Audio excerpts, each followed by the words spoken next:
Vilches es socio fundador del Centro Wiñac y ha enviado y a solicitud de ellos, Ipsos ha realizado una encuesta acerca de las protestas tras la salida del Castillo del poder. Esta es una encuesta que se hizo apenas la semana pasada. Y, a ver, hay preguntas muy interesantes que nos pueden describir el panorama actual y qué es lo que está pasando en las calles, o mejor dicho, en las carreteras, ¿no? ¿Cómo estás? Muy buenos días. ¿Cuáles son las principales conclusiones, antes de ya ir de frente a los números, cuáles son las principales conclusiones que sacas de esta encuesta? Yo creo que una de las incertidumbres que estaba era la posición con respecto a las Fuerzas Armadas. Uh-huh. Cómo era la aceptación o la negación de las Fuerzas Armadas, que no es normal que salgan a las calles, ¿no? Entonces, evaluamos desde el punto de vista, digamos, defensivo. Uh-huh. Desde el punto de vista defensivo, las Fuerzas Armadas tenían una aceptación bastante alta. Uh-huh. Cuando preguntamos si es que les parecía a las personas bien que se despliegue las Fuerzas Armadas para proteger los activos o la infraestructura que estaba siendo vandalizada, los aeropuertos, las plantas de energía, en general algunos activos, la aceptación era cercana al 80%. Uh-huh. Entonces, desde ese punto de vista, era bastante aceptado. Y después preguntamos si es que consideraban positivo que las Fuerzas Armadas, que el gobierno usara las Fuerzas Armadas para controlar las manifestaciones. Y ahí hemos tenido un resultado no tan diferente que lo que hemos visto en varios conflictos sociales.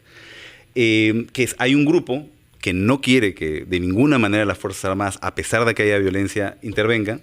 Otro grupo que considera que sí, ahora ha sido un poco más alto, probablemente por el nivel de vandalismo que se vio. Y el grueso de las personas que consideran que es importante primero que el gobierno intente dialogar.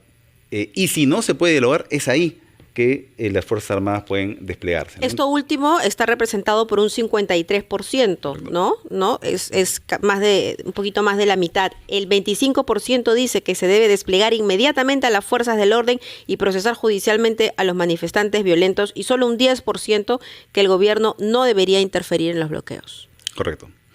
Lo que vemos ahí es que, bueno, siempre hay un porcentaje de gente que apoya estas manifestaciones, aun que sean violentas.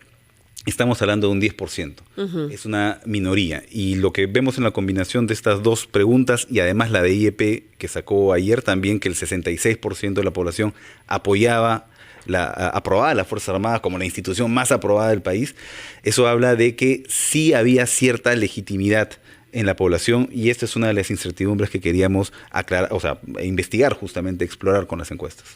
Otra de ellas es, sin embargo, el respaldo popular que pueda seguir teniendo Pedro Castillo. Correcto, sí. Y los que han ustedes concluido a partir de la encuesta hecha por Ipsos es que 25% de la población peruana quiere que Pedro Castillo sea restablecido en sus funciones de presidente. Correcto. Lo cual es más de lo que él obtuvo en la primera vuelta electoral, y es más o menos el mismo porcentaje que tenía como respaldo cuando era presidente, lo cual nos lleva a concluir que para 25% de los peruanos no es relevante que haya hecho un golpe de Estado. Ellos siguen creyendo que es el presidente que debe tener el Perú. Sí, y nosotros creemos que es por el tema de representatividad, ¿no? Él trabajó mucho, primero la victimización y también la representatividad, que la representatividad lo cura de las acciones, digamos. Mientras él sea uno de los míos, entonces se le perdonan todas las acciones que pueda tener. Y nosotros hicimos esta pregunta porque hemos observado en la prensa alternativa que la reposición de Pedro Castillo es un pedido que está presente tanto en la prensa, en la alternativa, como en las manifestaciones. ¿Qué le llaman prensa alternativa? A esta prensa que es distinta a la prensa tradicional, que tiene mucha presencia en Facebook, mucha presencia en redes sociales, en canales regionales, y que fue fortalecida y sofisticada durante el gobierno de Castillo. Uh-huh. Y que ahora podemos ver algunos de sus, digamos, resultados. Es decir, a través de esos medios, esta narrativa, ¿no?, de victimización se diseminó en las diferentes regiones, pero además también la desinformación, porque hay personas que, no están enteradas o no, digamos que, para decirlo en buenos términos, creen que Castillo no dio un golpe de Estado. Sí, sí, hay gente que no, que cree que no. Nosotros hemos hecho focus el fin de semana, focus group, Sí. y hemos encontrado ese tipo de cosas, ¿no? Hemos encontrado inclusive gente que decía, Castillo sigue siendo el presidente, pero lo han Ajá. atrapado. Mira, y qué poderosa la comunicación, porque entonces le corresponde ahora a este gobierno también establecer sus propias redes de comunicación, ¿no? Y fortalecerse también en regiones a través de ello, ¿no? O sea, cada gobierno establece su propia narrativa. Sí, lo que pasa es que el golpe de Estado, digamos, Castillo como golpista, duró muy poco, duró horas. Entonces, y después la noticia fue Castillo en prisión, Castillo atrapado, Claro, nuevo vacado. presidente. Entonces, el espacio mediático dedicado al Castillo golpista ha sido menor. Entonces, ahí sí es importante tanto de los medios de comunicación como, yo creo que principalmente del gobierno, aclarar qué fue lo que pasó y asegurarse o tratar de asegurarse que la mayoría de la población por lo menos conozca los hechos para que puedan tomarse, no caigan en fake news, ¿no? Para formar su opinión. Ahora, el problema es que el tema político y el golpe de Estado ha hecho silenciar las acusaciones por corrupción. No se le ha detenido por eso y no ha avanzado el proceso de investigación, está bloqueado en el Congreso todavía.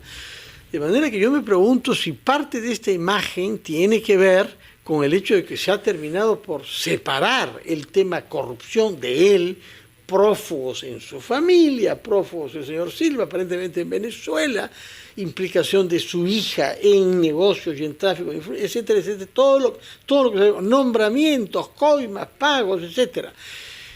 ¿No será que se ha totalmente opacado todo ese aspecto corrupción en beneficio del aspecto político e institucional golpista? Sí, sí, yo creo que el tema de corrupción ha salido un poco de del panorama. Ahora hay que también recordar encuestas previas que hemos visto que inclusive con toda la carga probatoria había entre 25 y 30% de gente que no creía que era corrupto, a pesar de eso. Y ese es nuevamente ese 25 o 30% que vemos constantemente en las encuestas, ¿no? Vemos este 25% que quiere reposición de Castillo, 25% que cree que todas las acusaciones son mentiras, y esto es lo que se muestra en las manifestaciones en la prensa alternativa. Lo que nosotros vemos en la calle, digamos, creemos que es principalmente estas personas, ¿no? Que están ahí para apoyar a Castillo, que ven a Castillo como un representante de ellos y que consideran que ha sido ilegítimamente vacado. Claro, y sería interesante también a mayor profundidad conocer cuáles son los motivos por los que apoyan a Castillo, ¿no? No solamente por el tema de representación, de identidad o porque son víctimas de noticias falsas, sino también porque eran parte de un aparato también que había montado el presidente Castillo y ahora, bueno, se ven excluidos, ¿no? Y más bien lo que debería tomarse en cuenta es que más allá de todo eso, ese 25% son peruanos también y van a tener que gobernar con ellos o para ellos. Sí, y es importantísimo por eso que ese 25% que son peruanos y que son una parte aún más importante en el sur, puedan tomar sus decisiones, cualquiera que ellas fueran, basados en la realidad, basados en la historia verdadera, en los hechos verdaderos. Y no basados en fake news como que Castillo sigue siendo presidente, por ejemplo, ¿no? Franco Olchese, a la luz, y ya para terminar, de las encuestas que han hecho ustedes antes, ¿cuál es el peor error que la oposición ha cometido en su lucha contra Pedro Castillo? Yo creo que tratar de hacer las vacancias prematuras fue un error. Nosotros veíamos cómo crecía el apoyo a Castillo después de estas vacancias. Yo creo que ellos debieron legitimar primero el camino, si es que querían, si es que encontraban que habían razones para vacarlo, esas razones tenían que ser socializadas y legitimadas en la población. Estas vacancias más que la tesis del fraude. Sí, yo no hemos explorado lo de la tesis del fraude, qué tanta profundidad tenía, ¿no? Solo al inicio, y la tesis del fraude era creída por un porcentaje minoritario de la población. Pero la vacancia sí es algo que, como hablamos en su momento, tenía un espacio mediático mayor.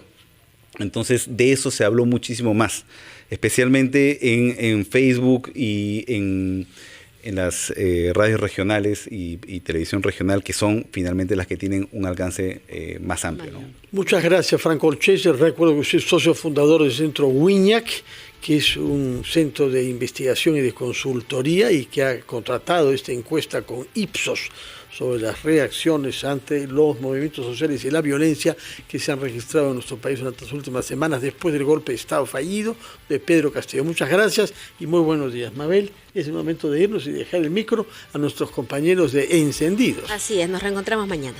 Hasta mañana.